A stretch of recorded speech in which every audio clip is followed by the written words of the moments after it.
As we begin looking at section 8.4, this video will talk about the types of government, and then the next video we'll start looking at gerrymandering, and then we'll talk about state cooperation with supranationalism, and then also state competition, and also the role of terrorism. So those are what's going to be coming up in the next videos here, looking at section 8.4. So in this first one, as I said though, types of government.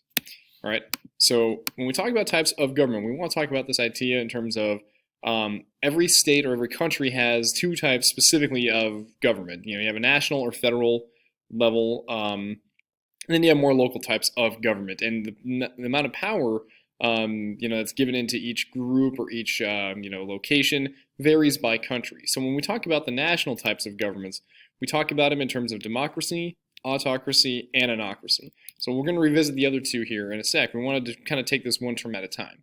So when we talk about democracy, it's a country which citizens elect their leaders and they can run for office. All right, so that means we have choices on the types of leaders or policies that we want and input we can have. All right, and the power of leaders is restricted. All right, and the power is shared amongst the peoples and the other parts of the government. So the United States is a very good example of this because we vote for the President of the United States, but we also vote for the members of Congress, both the House of Representatives and the Senate, but we also vote at more local levels. Think about, city mayor, city council, county commissioners, governors of the state, local congressmen, local senators, all of those different types of government that exist here in the United States. Now, we don't necessarily vote for specific policies, but we vote for people to make those decisions for us. So the United States fits more with what we consider to be a democratic republic because, we don't vote on every single issue. There's over 350 million people in this country. If you can imagine how difficult that would be to actually vote in every single thing. So almost no country has a specific democracy where everyone votes on every issue or can. Instead, that's why we choose leaders to do that for us. All right, and this fits in with a lot of different countries around the globe. Now, opposite of that on the national government stage is what we call an autocracy. Okay, and that is a country run according to the interests of the ruler, or in this case, one ruler or ruling party, rather than the people. All right, power resides within a few select leaders, often inside of a ruling family or a dictator. So examples would be like, go back to the Soviet Union. Or the Communist Party in China, in Cuba with the Castro family, North Korea with the Kim family. So those would all be examples of, power residing in the hands of a few. Iran also, with the Ayatollah and the supreme leader there, would also fit within those categories. Or if you want to think more historically, you could think about just like a kingdom with an absolute monarch who has absolute control and power in a country. All right, so people have limited rights or participation, hence why they really don't get any say within any type of the government, and that there are few to no checks on their power. They can essentially do whatever they want, and people are pretty much unable to stop them because these people have the backing of the money, the military, the businesses, to do what they want to do. All right, then we have this one that's in the middle. That's called an anocracy. All right, that a country that mixes both democracy and autocracy. So for the most part, democratic governments have been, at least in theory, expanding over the years, and social media plays a very, very big role with that. And so in many cases around the world, you're seeing an increased push for democracy, but there's also obviously been a large pushback by people or dictators or ruling groups that do not want to lose their power, i.e. Syria, over the last 10 years with, the Syrian civil war,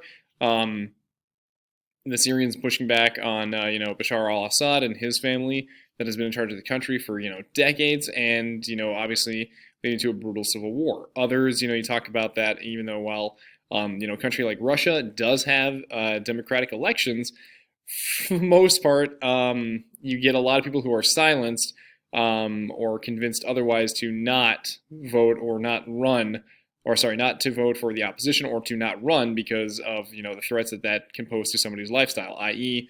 you look at Vladimir Putin's, I can't think of his name right now, but the guy that was recently poisoned by the Russian government or Russian spy service because he was essentially looked at as Vladimir Putin's #1 adversary. So even though you might have the term democracy in front of it, doesn't exactly mean that it is an actual democracy because, again, of that limitation of power and who has control. All right. So here's so this goes back to, what's in the book, around 2015, 2016. So you have, your autocracies or your autocratic states. when there's essentially one ruling family or dictator. So, I think, Saudi Arabia with the ruling family there. Here's Iran, run by the Ayatollah. China, that's run by, Xi Jinping.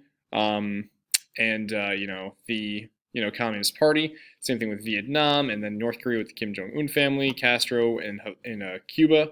And then you have, your anocracies. So they have, maybe some elected officials, but essentially oftentimes being run as a dictatorship or not exactly full democracy. So again, Russia fits in with that. A lot of places, unfortunately, within Africa also fit that. Egypt being a very, very good example. Ethiopia really falls under those places as well. And then, think Colombia. Sorry, not Colombia. Yeah, I'm just kind of blanking here on some other places. Iraq, which is trying to move into that stage, but again, is having difficulties. Yeah, and then you have somewhat democratic states. I'm not exactly sure what that means by somewhat democratic. They haven't exactly defined that. But then you have your fully democratic countries like the United States, where we have, that representative democracy. I think maybe somewhat democratic means maybe at national levels or maybe at certain levels, but not every level is that. I'm not 100% sure. And then unfortunately you see failed states where there is no really formal or stringent government that actually, can have control or sovereignty within an area. So you think, here's Somalia, Libya, Afghanistan, Bosnia and Herzegovina. Now that we've kind of looked at some of these or talked about some of them, kind of within those descriptions. All right, so kind of looking at the number of autocracies, anocracies, and democracies, democracies have for the most part been rising, especially after the 1950s when you end following World War II, and then the rise on the fall of colonialism, and then also coinciding with the end of the Soviet Union and the Eastern Communist or Eastern Bloc communist countries in Eastern Europe. You kind of see a very big trend within that, but you also see the rise of anocracies. In many of those, again, places when you think of areas that are somewhat democratic versus, autocratic here in Belarus. And a lot of those, again, former Soviet countries also still being autocratic to some measure. All right.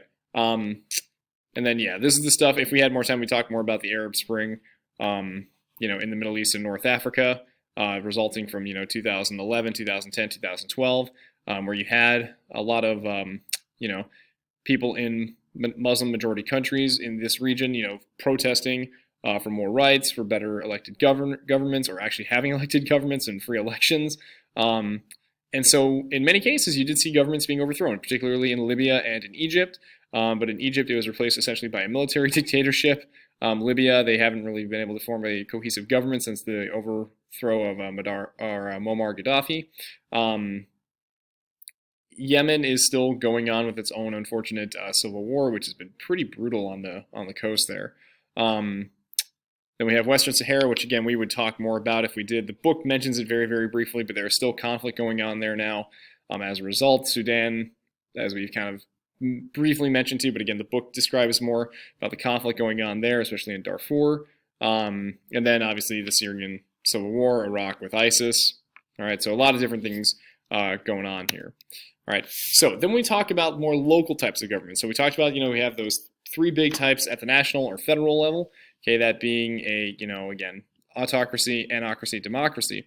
But then we have local types of government, all right? And so how do we split that power? Do we split that power with these certain countries, certain groups of people, all right? So consider looking at these in terms of connections to ethnicity, all right? So we have what we call a unitary state, okay, where most of the power resides in the hands of the federal government or the central government.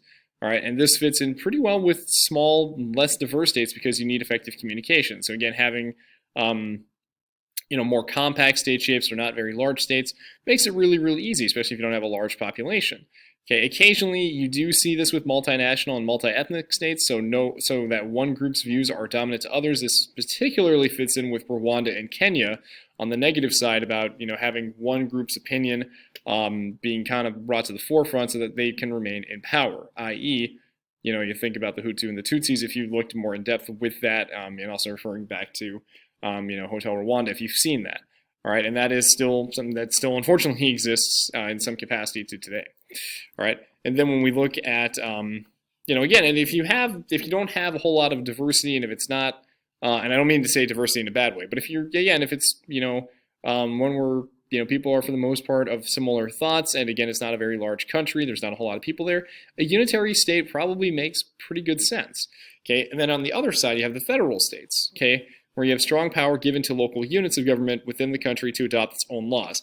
I.e., you look at the United States, and we are a federal state. Okay, the federal government is the national government out in Washington, D.C., but then we have our 50 actual states, like Minnesota, Wisconsin, the Dakotas, Iowa's, da-da-da-da-da. And so when we look at this definition here, often seen in large countries with several ethnicities, to give those ethnicities more power, have them a little more happy, give them a little more say within the government and more control. I think this relation to the idea of like autonomous regions and a little bit of self-determination within those countries, but again, still keeping them within the country. This doesn't apply within the United States, however, okay, because our federal state isn't based on ethnicity. It's based on the idea that, states wanted to govern their own selves and have their own laws. So again, think that Minnesota has different laws than Wisconsin when it comes to fireworks would be an example, all right? There's a lot of stuff that is determined at the state and local levels that are not run by the national government. Education is a very big one in terms of, some examples. Sex ed, fits in with that, for example of, power that is, given by the states about how they would like to do sex ed, fits in with that really well. Same thing with driver's licenses, okay? That varies state by state. And again, there's no national thing about the minimum age for when you need to get your driver's license. It, again, depends on the state and the circumstances. All right. So you can give these to smaller groups, so more local control, give them more autonomy and more power, as we've said. But this also works in smaller countries too, when you have, again, those different ethnicities. So Belgium fits in, again, when we talk about, the split between Belgium, between the Flemish northern half and the Walloons in the south.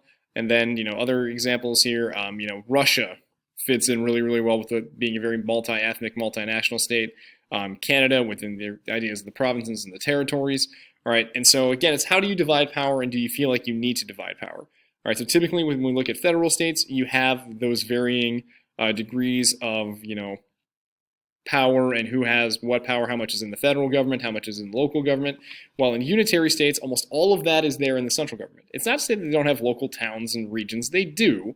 But again, those are more for administrative purposes, and everyone's typically still following the same laws that kind of fit within those locations. So always think about how this plays back to the idea of ethnicity and power and autonomy, or the lack thereof, depending on those countries. So down here, your federal states are in the green, and then your unitary states are in the blue. So again, you can think about where do you see that on the map?